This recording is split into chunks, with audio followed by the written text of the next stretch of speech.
बारामतीत मोठं आंदोलन. अजितदादा विमान अपघात प्रकरणात FIRसाठी समर्थक रस्त्यावर. पोलीस ठाण्यासमोर जोरदार निदर्शने. बारामती शहरात आज मोठ्या प्रमाणात आंदोलन पाहायला मिळाले आहे. दिवंगत नेते अजित पवार यांच्या विमान अपघात प्रकरणात FIR नोंदवण्याच्या मागणीसाठी बारामती पोलीस ठाण्यासमोर नागरिक, समर्थक आणि राजकीय कार्यकर्ते मोठ्या संख्येने एकत्र आले. 26 फेब्रुवारी 2026 रोजी झालेल्या या आंदोलनात राष्ट्रवादी काँग्रेसचे आमदार रोहित पवार यांनी नेतृत्व करत पोलीस प्रशासनाकडे ठाम भूमिका मांडली. आंदोलनकर्त्यांनी विमानसेवा ऑपरेटर VSR व्हेंचर्स आणि संबंधित अधिकाऱ्यांविरोधात FIR दाखल करण्यासाठी लेखी तक्रार अर्ज सादर केला. रोहित पवार यांनी आरोप करत सांगितले, नागरिक उड्डयन महानिर्देशनालय म्हणजेच DGCA यांनी सुरुवातीला कंपनीला क्लीन चिट देण्याचा प्रयत्न केला होता. मात्र नंतर करण्यात आलेल्या विशेष ऑडिटमध्ये काही गंभीर सुरक्षा त्रुटी आढळल्याचा दावा करण्यात आला आहे. त्यामुळे या संपूर्ण प्रकरणाची सखोल आणि पारदर्शक चौकशी व्हावी अशी मागणी आंदोलनकर्त्यांनी केली. यापूर्वी मुंबईतील मरीन ड्राईव्ह पोलिसांकडे तक्रार दाखल करण्याचा प्रयत्न करण्यात आला होता. मात्र FIR नोंदवण्यास नकार मिळाल्याने आता बारामतीमध्ये आंदोलनाचा मार्ग स्वीकारण्यात आल्याचे सांगण्यात आले आहे.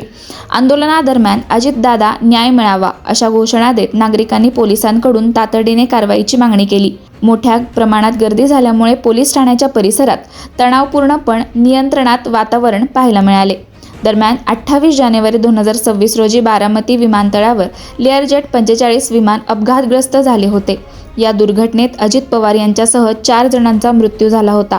अपघातानंतर DGCAने सुरक्षा कारणांमुळे संबंधित कंपनीची विमाने ग्राउंड केल्याची माहिती समोर आली होती. आता या प्रकरणात FIR नोंदवली जाणार का आणि अपघातामागील नेमकी जबाबदारी कोणाची ठरणार याकडे संपूर्ण राज्याचे लक्ष लागले आहे. न्यायासाठी सुरू झालेले हे आंदोलन पुढे कोणते वळण घेणार हे पाहणे महत्त्वाचे ठरणार आहे.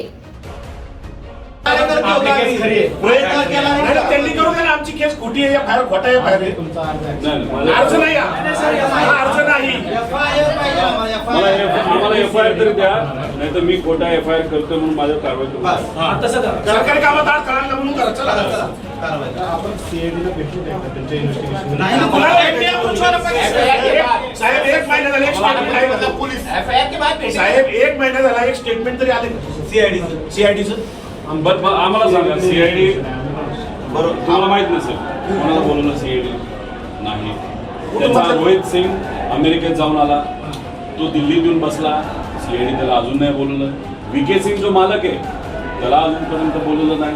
त्याच्याबरोबर मेंटेनन्स करणारा महाराष्ट्रात बसणारा जो त्यांचा माणूस आहे त्यालाही अजून बोलवलं नाही. CCTV बद्दल फक्त इथले गोळा केले त्यांनी आम्हाला काल. त्यानंतर तिथं जो जे 2 येणार होते कॅप्टन पायलट ते अचानक कॅन्सल झाले. का झाले त्यांना अजूनपर्यंत बोलवलं नाही, त्यांना नोटीस नाही.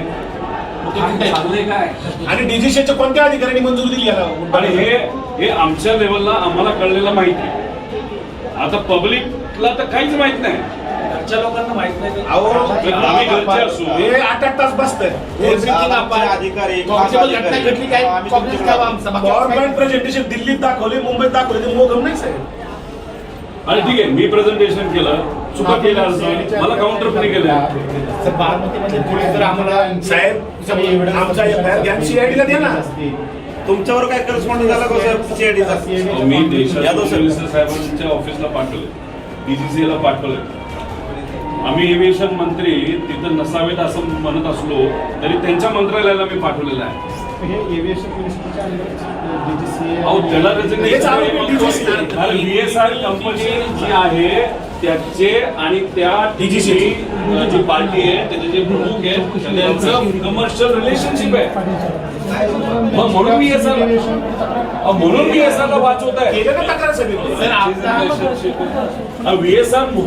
ला म्हणून वाचवत आहे. आणि मग आमचं म्हणलं तुम्ही त्याच्या VSR विरोधात FIR घेत नाही, मग तुम्ही सुद्धा वाचत. आणि चालू तपास जे सांगताय तुम्ही साहेब त्याच्यामध्ये अँगल कोणता आहे? अपघात आणि टेक्निकल.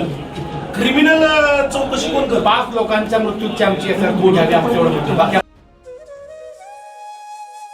अशाच नवनवीन अपडेट्ससाठी आमच्या खबर गावाकडची या चॅनेलला सबस्क्राईब करा. आमचे व्हिडिओ लाईक करा आणि शेअर करा. धन्यवाद.